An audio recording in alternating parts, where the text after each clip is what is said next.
Could it be possible that they have forgiven you but are wary of trusting you again? Maybe whatever it was that you did hurt them very bad, disappointed them, and now they are afraid to trust you.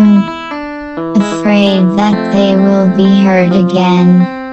It could be these things, or it could be that they are using your past transgressions as a means of controlling you. Do they use what you have done in the past as a reason for saying no to the things you want to do now? These are things that you will have to figure out based on the actual situations that arise.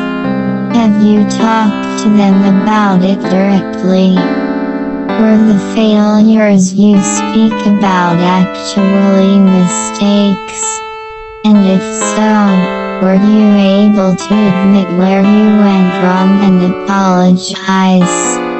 Have you been able to demonstrate what you learned, if anything, as a result of the situation?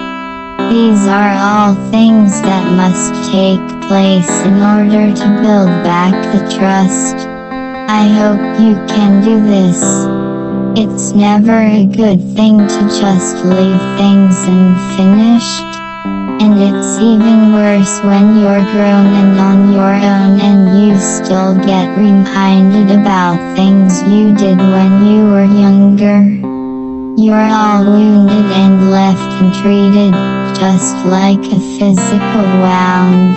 The issue will continue to fester until nothing will make it better.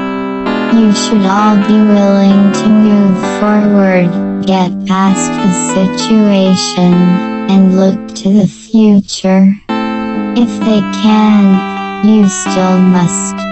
You have to realize that their feelings are their own just as yours are your own. You may have made a mistake, but it's their decision to continue to feel the way they feel about it. You're still the same person you have always. But another fact of the matter is that watching parents' fights and differences grow with every passing day ultimately brings a lot of changes in one's personality. Sometimes you turn a deaf ear, sometimes you brave the situation and put matters to rest, sometimes you sympathize with yourself while wiping off those tears.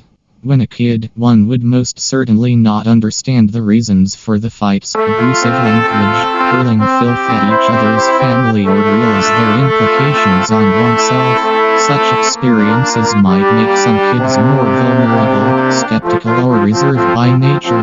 While on the other hand, some learn to take things in their stride, become more responsible and or act more mature for their age. Most importantly, your parents are supposed to be setting the example for you, but you now have to look for other inspirations and or work hard on yourself to become that perfectionist by learning what not to do in a relationship.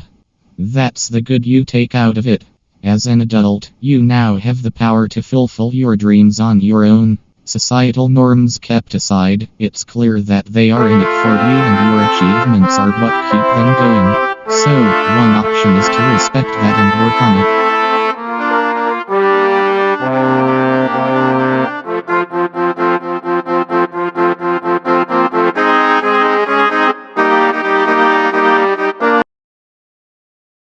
Once upon a time not so long ago, Tommy used to work on the docks. Union's been on strike, he's down on his luck. It's tough, so tough. Gina works the diner all day working for her man. She brings home her pay for love, she says. We've got to hold on to what we've got. It doesn't make a difference if we make it or not. We've got each other, and that's a lot for love. We'll give it a shot. Whoa, we're halfway there. Whoa, living on a prayer. Take my hand, we'll make it, I swear. Whoa, living on a prayer. Tommy's got his 6-string in hock now. He's holding in what he used to make it talk. So tough, it's tough. Gina dreams of running away when she cries in the night. Tommy whispers, baby, it's okay, son. someday we've got to hold on to what we've got. It doesn't make a difference if we make it or not. We've got each other, and that's a lot for love. We'll give it a shot. Whoa, we're halfway there. Whoa, living on a prayer. Take my hand, we'll make it, I swear. Whoa, living on a prayer. Living on a prayer. Oh, we've got to hold on.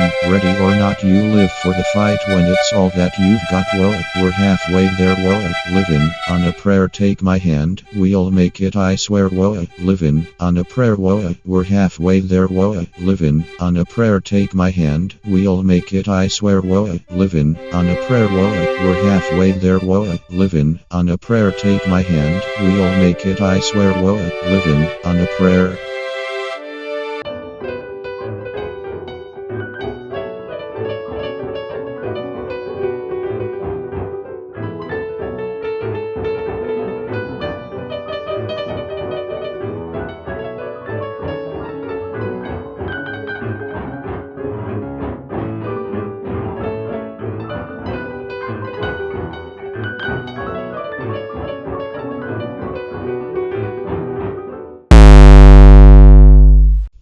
You can't fix your parents.